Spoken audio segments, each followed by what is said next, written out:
notre deuxième atelier de la journée.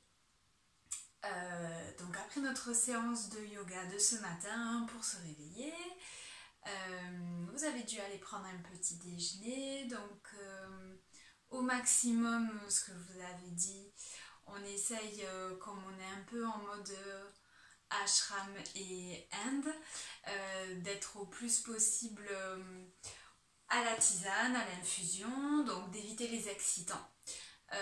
Dans un ashram, on n'a pas accès au café et au thé, puisqu'ils considèrent que la caféine et la théine sont des excitants de notre pensée. Donc au lieu d'écouter notre corps et de nous reposer, on se booste de manière artificielle avec cette théine et cette caféine.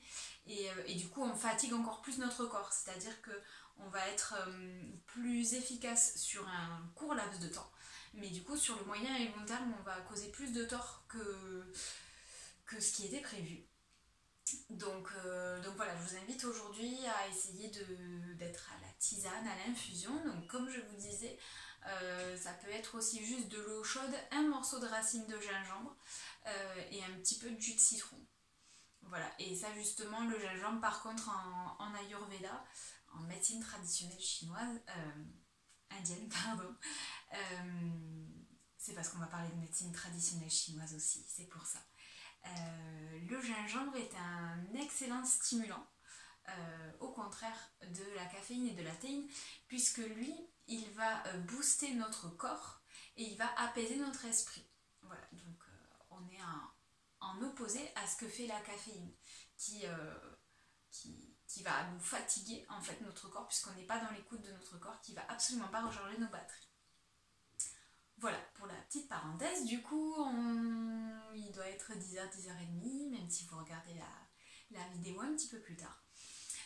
Normalement à l'ashram, en tout cas à l'ashram où j'étais en Inde au Kerala, le matin, donc après le cours de yoga, méditation, le petit déjeuner tous ensemble, on avait nos soins ayurvédiques. Donc l'ayurveda, pour ceux qui ne le connaissent pas, c'est la médecine traditionnelle indienne. C'est une médecine holistique et naturelle.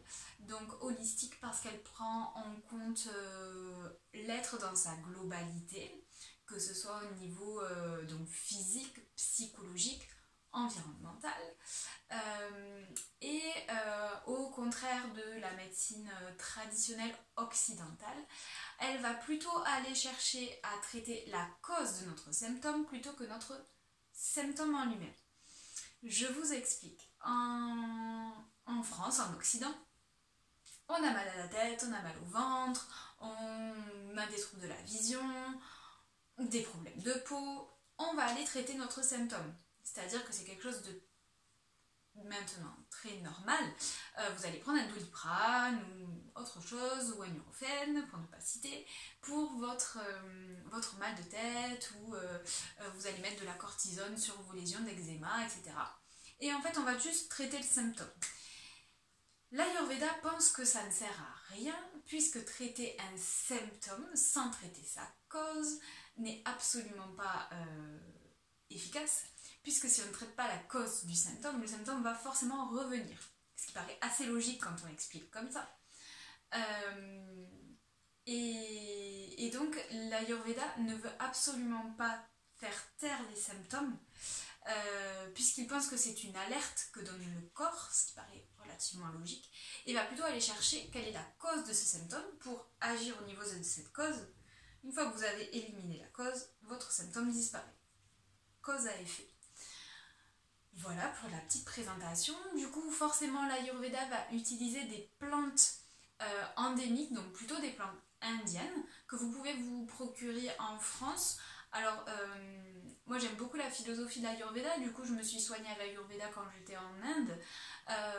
Par contre, voilà, il y a peut-être des choses à adapter en France, puisqu'on a une nature, surtout dans le bassin méditerranéen, avec des plantes et une pharmacopée très riche, et si on se plonge un petit peu dans l'étude de ces plantes, on se rend compte que nos grands-mères et nos arrière-grands-mères avaient des remèdes de sorcières.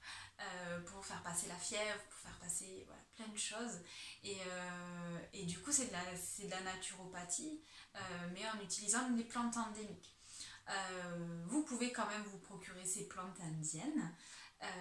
Et donc du coup, l'Ayurveda va utiliser ces plantes pour vous traiter vos symptômes, etc.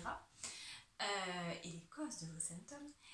Et la plupart des traitements de l'Ayurveda sont les massages. Donc ça, c'est merveilleux d'avoir une médecine qui vous propose comme traitement des massages. Donc quand on arrive à l'ashram, on voit un médecin ayurvédique qui va déterminer notre dosha prioritaire. Et en fonction de ça et des troubles qu'il y a en nous, nos troubles principaux, elle va nous faire une prescription sur tout le temps où on est à l'ashram de soins, donc de massage. Donc tous les matins on avait nos soins ayurvédiques. Donc c'était vraiment réellement une prescription avec massage, bain de vapeur, enveloppement, gommage au sucre, au sel, voilà. Il y avait des soins qui étaient un petit peu moins sympas que d'autres, mais globalement c'était assez sympa, voilà. Il y a des soins comme le Shirodhara. Donc le Shirodhara, c'est en gros un massage du corps, et en même temps vous avez une huile de sésame chauffée qui tombe goutte à goutte au niveau de votre troisième œil, au niveau de Ajna. Et c'est fait du coup pour les personnes qui sont tout le temps en agitation mentale, stressées, angoissées, etc. Donc c'est un soin assez sympa, hein, le Shirodhara. Vous avez le massage Abhyanga, donc ça c'est la base des massages ayurvédiques. Donc le massage Abhyanga, c'est un massage de tout le corps, des orteils jusqu'au crâne. On vous masse tous vos muscles, c'est fabuleux, à l'huile de sésame chaude aussi, le plus souvent. Et puis il y a beaucoup d'autres massages possibles. Et du coup l'Ayurveda va aussi travailler sur les méridiens. Un petit peu comme la médecine chinoise. Donc moi je vous proposais ce matin de vous montrer comment stimuler votre méridien du foie, puisqu'on est au printemps, changement de saison, et que c'est votre foie qui est un petit peu mis à mal. Donc le foie, c'est un organe dépurateur qui va filtrer votre sang, enlever ses toxines, et qui, grâce à d'autres systèmes, notamment le rein, va éliminer ces toxines une fois qu'elles ont été filtrées. Assorti de l'hiver, le foie est très très sollicité, et c'est l'organe qui pêche le plus au printemps, et vous pouvez du coup avoir pas mal de symptômes comme des céphalées, des bourdonnements d'oreilles, des troubles de la vision, des problèmes de peau, des yeux rouges, conjonctivite, etc.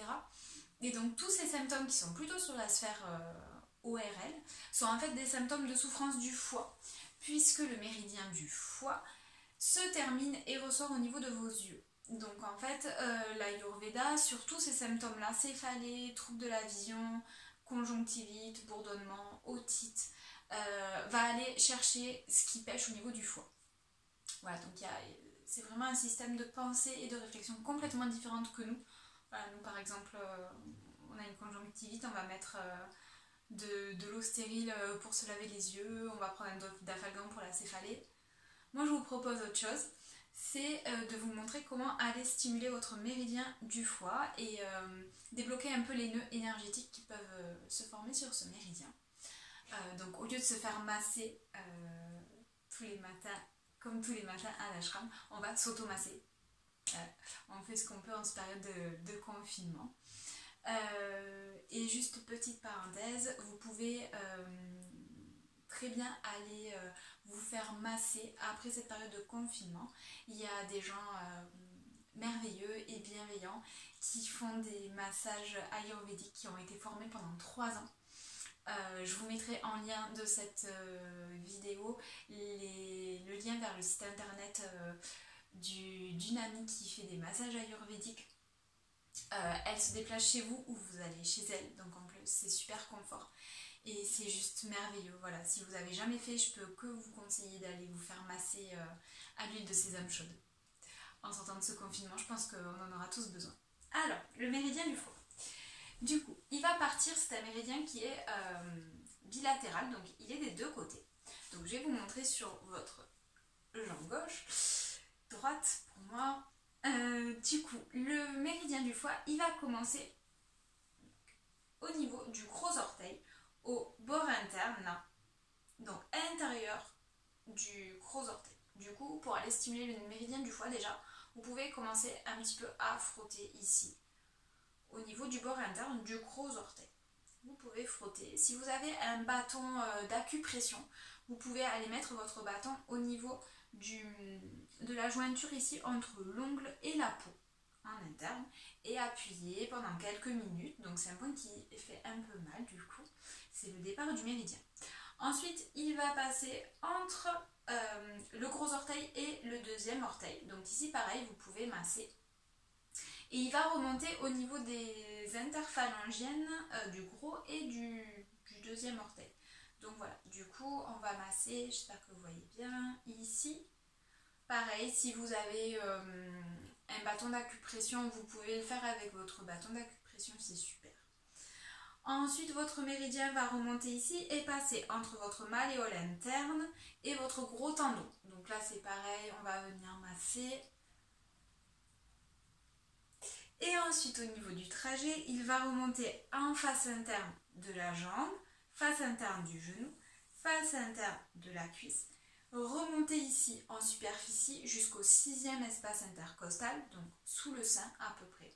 Et ensuite, il va plonger à l'intérieur, donc il va avoir un trajet interne. Et il va ressortir ici, donc des deux côtés, au niveau du front, ici. Donc souvent on a des points, des fois on a des points, on a mal à la tête, mais en fait quand on appuie, vous irez voir, ben, en fait, ah non, c'est ici vraiment que j'ai mal, c'est à un point, ben, c'est le méridien du foie. Et il remonte, il fait tout le tour de la bouche. Voilà, donc vous pouvez aussi vous masser un peu la bouche. Donc une fois qu'on a stimulé ici à l'intérieur du bord interne du pied, on va venir masser ici en interphalangien. On va venir masser ici entre la malléole interne et le gros tendon. Et pour stimuler tout l'intérieur, on peut venir taper un petit peu, taper doucement, hein, mais on va stimuler. Les Chinois ont des espèces de petits fouets en bouleau ou en bambou. Voilà, donc ils font ça avec les petits fouets. C'est pour stimuler, donc vous pouvez remonter comme ça, intérieur du genou, intérieur de la cuisse. Et ensuite, pareil, on va venir ici, donc sur les côtés, sur les flancs, ici jusqu'au 6e espace intercostal sous le sein. Et vous pouvez le faire tant de fois que vous pouvez. Vous allez voir ici, souvent c'est un petit peu douloureux. Voilà, et là du coup vous allez stimuler tout votre méridien du foie, relancer l'énergie, débloquer certains nœuds parfois. Alors vous pouvez le faire matin et soir, à sec ou avec une huile de sésame, huile végétale. Ce que vous avez sous la main, ce que vous préférez. Vous pouvez ajouter un petit peu d'huile essentielle aussi. Voilà, et quand vous avez fini donc, des deux côtés, droite, gauche, et vous pouvez, pour continuer un petit peu votre stimulation, venir vous tapoter tous les matins, ici, donc entre l'espace entre le départ des clavicules ici et les côtes là, le thymus. Donc vous pouvez tapoter comme ça pour stimuler le thymus qui est producteur de cellules immunitaires. Donc doucement, comme ça, hop, on stimule. Voilà. Du coup, ça peut être des automassages que vous faites tous les matins, tous les soirs, ou dès que vous en sentez le besoin, pendant le printemps. Vous pouvez aussi, puisque l'Ayurveda met un point d'honneur au ventre, vous faire des automassages du ventre, on oublie souvent, surtout les femmes, on est parfois un petit peu complexé avec notre ventre. Donc c'est un organe qu'il ne faut surtout pas oublier puisque notre ventre est notre deuxième cerveau. C'est l'organe qui a le plus de terminaisons nerveuses et on sait très bien qu'il agit beaucoup sur notre psyché. C'est notre psyché aussi qui agit sur notre ventre. C'est un feedback entre les deux. Du coup, tous les matins ou tous les soirs, ou voilà, quand ça vous va bien, vous sentez que vous en avez besoin. Prenez un petit peu d'huile de sésame chaude, donc on recommence encore avec l'huile de sésame, vous la frottez dans votre main, vous la faites un petit peu tiédir. Et vous allez masser dans le sens des aiguilles d'une montre. Donc vous pouvez masser le cadre colique, donc vous allez commencer en fosse iliaque droite, vous remontez et vous redescendez avec la paume de main en appuyant bien. Donc là déjà vous allez stimuler votre digestion, vous allez refaire partir ce qu'on appelle le péristaltisme, donc les ondes digestives. Et après vous pouvez également, donc ça vous pouvez le faire le matin quand vous vous réveillez, vous êtes tranquille au lit, partir avec la main droite ici, donc paume de main, au niveau du creux des côtes là, au niveau de l'épigastre, ce qu'on appelle, et pousser et descendre jusqu'au nombril. Et vous allez suivre avec la main gauche. Et une fois que la main gauche est en bas, on repart, on fait un chassé. Voilà, ici, vous allez voir avec de l'huile de sésame chaude. Il y a aussi du coup tout ce contact de massage, beaucoup d'informations du coup qui seront données à tous les récepteurs neuronaux de nos intestins. Donc voilà, c'est deux petits massages que vous pouvez faire en ce moment, qui fera du bien à votre foie, à votre métabolisme, stimuler votre immunité, ça vous fait du plaisir aussi, les endorphines. Voilà, du coup, c'était le petit atelier automassage, donc après la vidéo, vous pourrez vous essayer.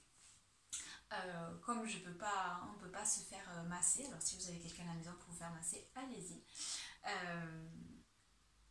Voilà, du coup ça c'est pour remplacer un petit peu les massages ayurvédiques qu'on fait normalement le matin. Ensuite je voulais vous parler de deux choses.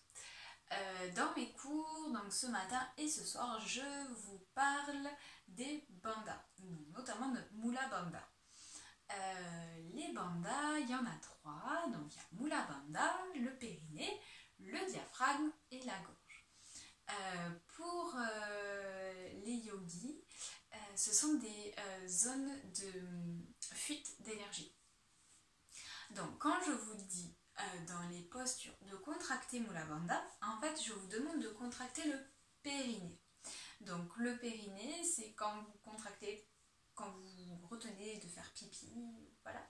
Pour les femmes qui ont déjà eu un enfant, ça vous parlera, la rééducation du périnée. Et donc c'est très important puisque vous contractez votre périnée et du coup vous empêchez la fuite d'énergie que vous êtes en train de mobiliser ou de créer pendant vos asanas, pendant vos postures de yoga. C'est un petit peu déroutant au départ, on n'a pas du tout l'habitude de parler du périnée en Occident, mais c'est très très important. Donc le but en fait est d'avoir tous ces bandhas contractés pendant votre pratique de yoga. Donc contraction du périnée, contraction du diaphragme sur les expirations. Quand je vous dis expirer, remonter le diaphragme, on a un diaphragme très actif. Et la gorge par la respiration Ujjayi, le filtre gorge. Voilà, je voulais juste remettre ça en place. Donc voilà, Mula Bandha, le périnée. Essayez de porter votre attention sur votre respiration et votre périnée. Pour la première chose. Deuxième chose, je voulais vous parler des mantras. Les mantras, ce sont du coup des syllabes répétées plusieurs fois qui ont une vibration particulière.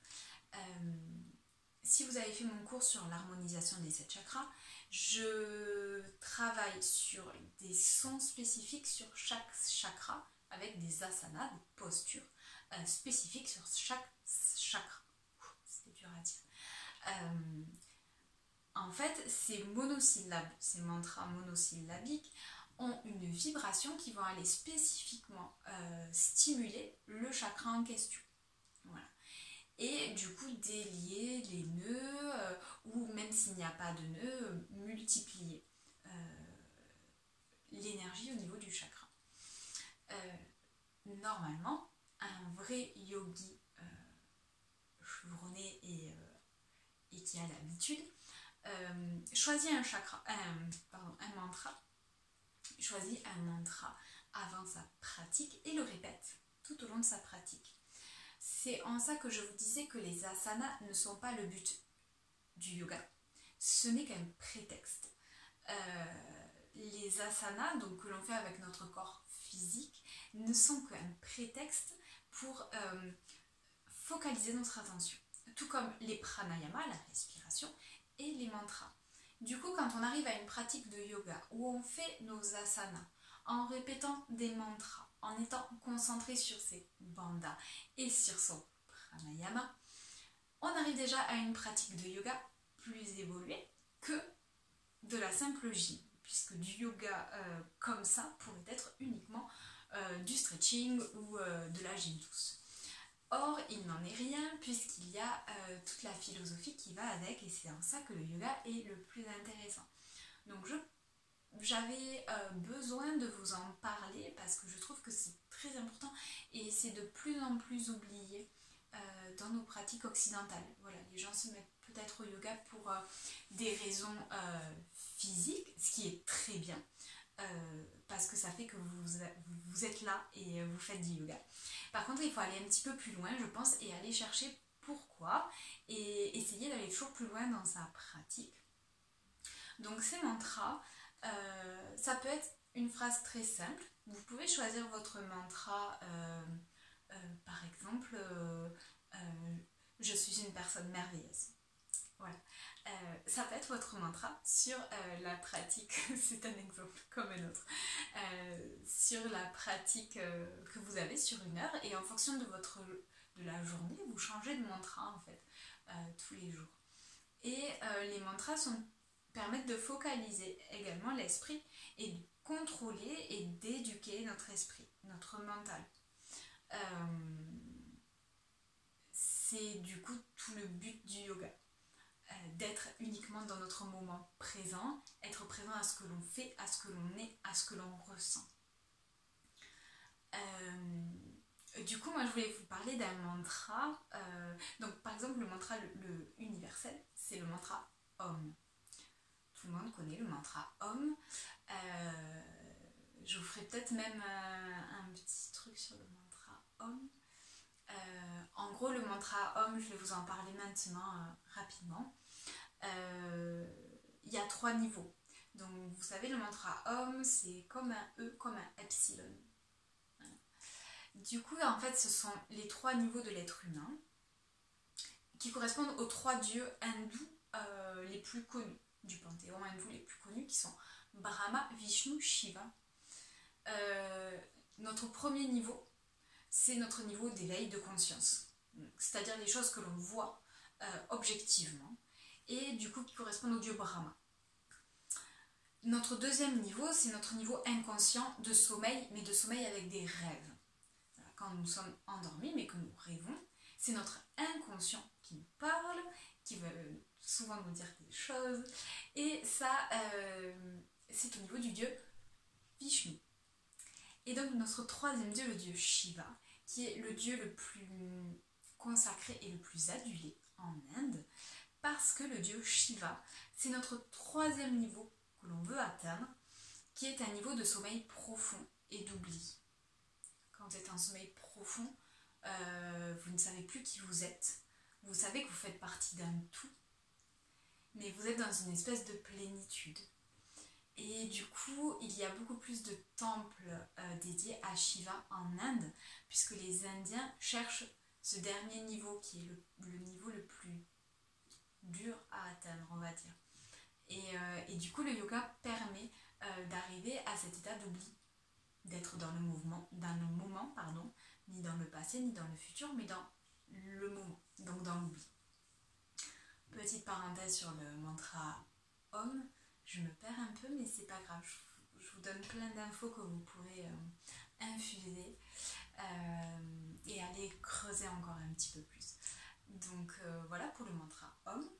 Donc ça c'est le mantra universel qui agit sur au plus notre troisième œil et notre chakra couronne qui nous connecte à l'univers. Et il y a des mantras qui sont comme des prières, qui sont très connus en Inde. Du coup, il y a par exemple le Gayatri Mantra, qui est un peu compliqué pour une première approche de mantra, mais je vous ferai sûrement une vidéo pour vous apprendre le Gayatri Mantra, qui est un mantra de guérison très très très puissant. Voilà, je vous en parlerai sur notre vidéo.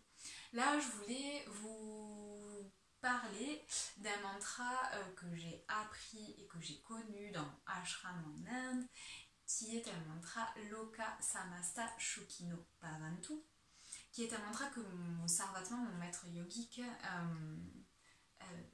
disait et récitait à la fin de tous nos cours de yoga. C'est un mantra qui a été repris par Ama. Je pense que vous connaissez Ama, c'est celle qui fait des hugs à tout le monde et qui est juste là, dans le moment présent, et qui vous donne juste une accolade et de l'amour. Voilà, qui est juste là pour vous, vraiment, entièrement pour vous. Donc, j'ai préparé pour que vous puissiez le voir, j'espère que vous le voyez.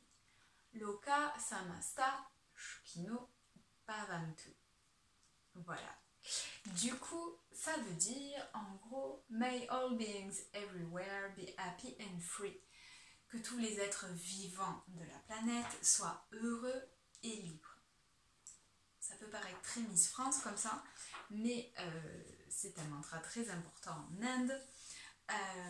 Et je vais juste vous lire son explication.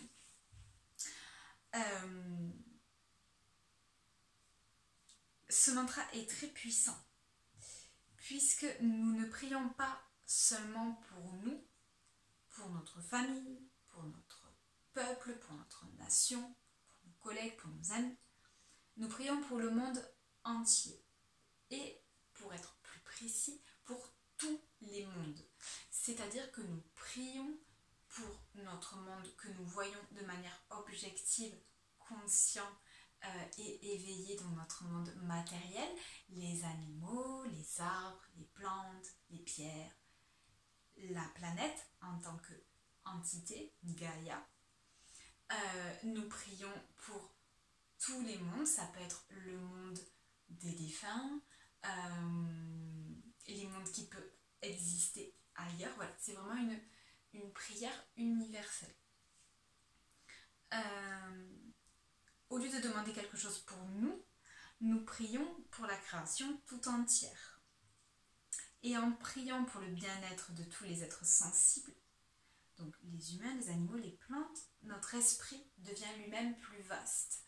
C'est-à-dire qu'on sort de l'ego et du moi en tant que moi ou moi avec mes proches que j'aime, on sort de cet ego-là et on est plus vaste. Grâce à cette prière, nous pouvons peu à peu dépasser nos concepts limités et égocentriques du soi, que je vous disais, pour nous identifier à la création tout entière, en reconnaissant que sa vraie nature n'est autre que celle-là même qui est la nôtre. C'est Ama qui parle là. Et comme nous aussi, nous faisons partie du monde, nous bénéficierons également des bénédictions de cette prière. C'est-à-dire qu'en disant cette prière, on accepte, on admet, on est conscient que nous faisons partie de ce tout. Quelque chose qu'on oublie beaucoup dans nos vies. On pense qu'on est seul, ou en tout cas qu'on a souvent des visions uniquement de notre environnement proche. Et en fait, on fait partie d'un peuple, de la planète, d'être doué de raison, de conscience, d'être sensible. Mais on fait partie d'un tout, on fait partie de l'univers. Et grâce à cette prière, on prie pour l'univers. Donc bien sûr, à un moment donné, on aura les retombées de cette prière, mais de base, nos volontés et nos souhaits vont sur l'univers entier. Voilà. Donc on va essayer de la prendre et on va essayer de ressentir une puissance profonde, compassion pour tous les êtres vivants.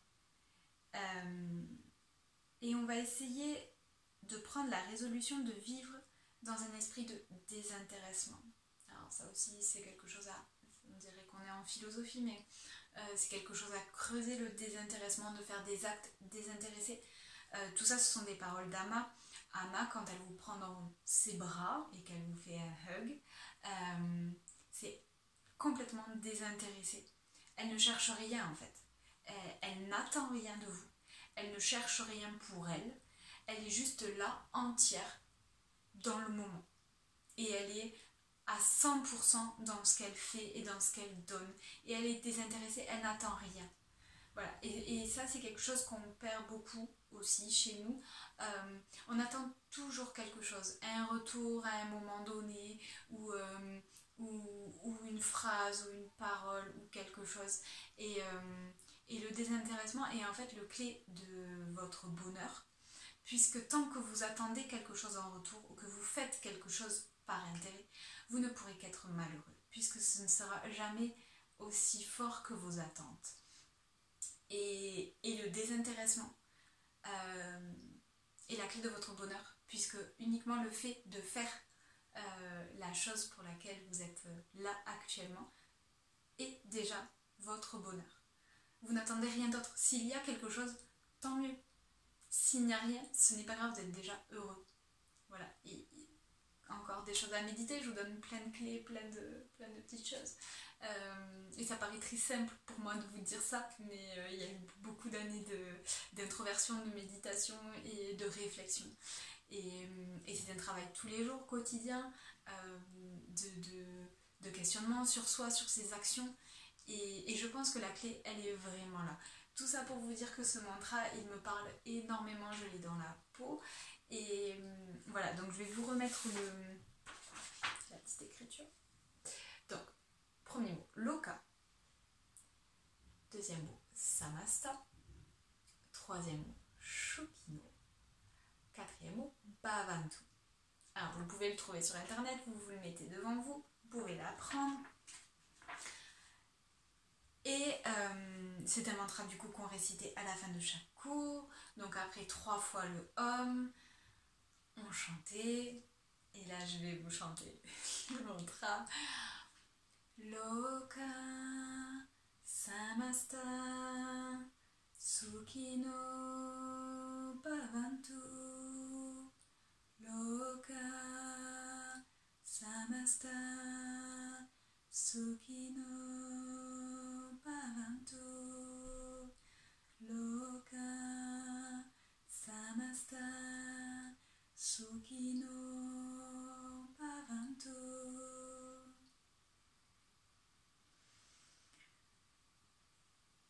Voilà. Et j'espère que ce mantra résonne un petit peu. Je ne peux que vous conseiller d'aller creuser un petit peu sur la traduction de ce mantra, parce qu'il y a beaucoup de niveaux de lecture, comme le Om, je vous en ai donné une signification tout à l'heure, mais il y a beaucoup de niveaux de lecture. Trouvez votre mantra aussi, allez fouiller ce qu'il peut y avoir. Alors là, évidemment, je vous parle des yogas indiens, puisqu'on est sur une retraite de yoga, mais il y a les mêmes types de yoga dans les cultures celtes, par exemple, culture qui me parle énormément aussi, où on est dans des répétitions en fait de phrases pour être un peu en boucle et avoir une espèce de... arriver à un état où on est un peu comme en robot. On va répéter son mantra. Il y a des gens qui passent 10 heures, 12 heures à répéter le même mantra pour essayer d'arriver à un niveau de conscience modifié, puisque c'est un des moyens aussi pour arriver à un état de conscience modifié, qui est la méditation profonde. Voilà, sur une méditation, vous pouvez avoir les méditations guidées, mais vous pouvez arriver à un état de méditation en répétant des mantras. Et au bout d'un moment, ça va être de manière complètement automatique. Et vous allez répéter, et vous ne serez que dans le moment présent, puisque si vous lâchez et que vous pensez à votre liste de courses, vous lâchez votre mantra. Donc voilà, c'est un moyen aussi d'essayer d'être dans le moment. Voilà, je crois que c'était un petit peu tout ce que je voulais vous parler dans cette deuxième séance du matin. Donc là, je vous invite à venir essayer les automassages du méridien du foie, d'aller faire vos massages du ventre, un petit peu voir les sensations que vous avez pour pouvoir les intégrer ensuite dans votre routine. Je vous invite à aller un petit peu fouiller sur les mantras, ce que je vous ai dit. Et puis du coup ce sera l'heure du repas de midi.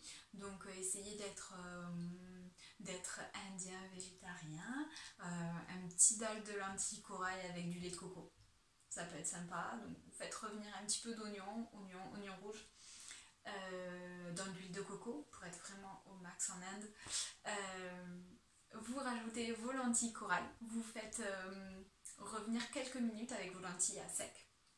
Vous rajoutez votre lait de coco et là vous laissez gonfler les lentilles corail dans le lait de coco. Vous rajoutez un peu de gingembre, un peu de curcuma, un peu de curry en fonction, un peu de poivre. Et voilà, et vous dégustez ça avec soit un petit peu de chou, brocoli, etc. qui sont nickel pour la détox du foie. Voilà, des haricots, un petit truc vert à côté, une petite infusion de gingembre après, et puis on est parti. On se retrouve à 14h pour le yoga nidra, le yoga du sommeil pour la relaxation de début d'après-midi. Voilà, écoutez, je vous souhaite de très bons massages, un très bon appétit, et je vous mets le lien pour les massages ayurvédiques une fois le confinement terminé. Namasté, à tout à l'heure, bon appétit.